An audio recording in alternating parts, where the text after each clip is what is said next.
This is tutorial number 99, and it covers how to use the Boolean add feature within Catia V5. To start off, open up tutorial part number 99, which is included on the DVD, or you can use the part that you made in the last tutorial.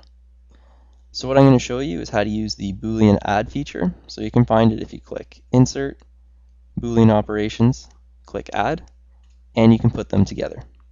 So what we're going to do here is we're going to add the part body and body 2 together. So what this is going to do is it's going to allow us to have only one part body rather than multiple part bodies now. So let's go ahead and do this. Let's click Insert, Boolean Operations, click Add, and then you get the option to choose which one you're going to add and where you're going to add it to. So if you had multiple bodies, you can choose which one you want to add it, and then select 2 and select which one you're going to add it to.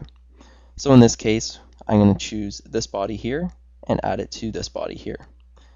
Now when I click OK, what's going to happen is there's not going to be two part bodies such as this. This part body is going to go into this part body's tree.